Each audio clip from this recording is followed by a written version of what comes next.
We are in Yolo County. I am standing on the Winters Canal, and this is the site of a very successful groundwater recharge program. Recently, state and local officials came to discuss their efforts. We worked with the State Water Resource Control Board and the governor's office, and we got a permit, and we put 11,000 acre feet of extra water that wouldn't have gone into the groundwater. We put it through our system. People are really starting to get serious about what it takes to sustainably manage groundwater in California, and I think is what you're seeing today is it requires a real concerted effort to utilize surface water in effective ways, particularly when we have wet periods when that surface water is available, and then figure out creative ways to be able to get that water into the ground. And that, I think, is what you're seeing today, is you're seeing a lot of agencies, a lot of people that are really bringing some creativity and some ingenuity to how do we best integrate that surface and groundwater. I think that's the key to sustainable groundwater management. What is new is the emphasis on trying to do this more quickly and to really integrate local and state efforts in a more expedited manner. And that was specific to the drought, and it's something that hopefully we can learn from and do more of. 100% of my income comes from crops I grow right around here in Yolo County. I don't grow anything without water.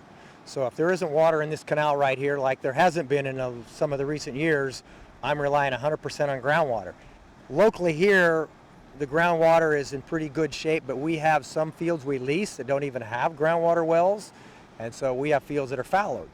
And it's also, of course, depleting the groundwater. So it's very important that in the years where we do have water, that this gets spread on the fields, that we do everything we can, because this is what recharges the groundwater for our next drought year. We're a water user, and it's a delicate balance because our surface water isn't perfect. We've got a 10% chance in any year to not have any water whatsoever, and when that happens, we have to go to groundwater. It's how we stay in business.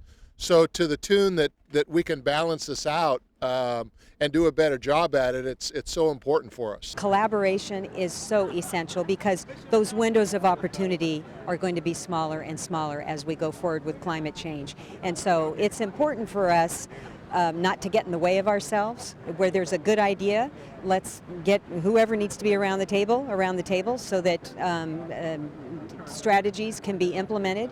And then as a state regulator, it's crucial for, I think, regulators to be able to collaborate as well. So that if there are concerns that we have, let folks know what the concerns are so that we can work through them and not have situations where we take years and years in order to approve projects. So that's what's exciting about this. This happened all within a year, so it can be done.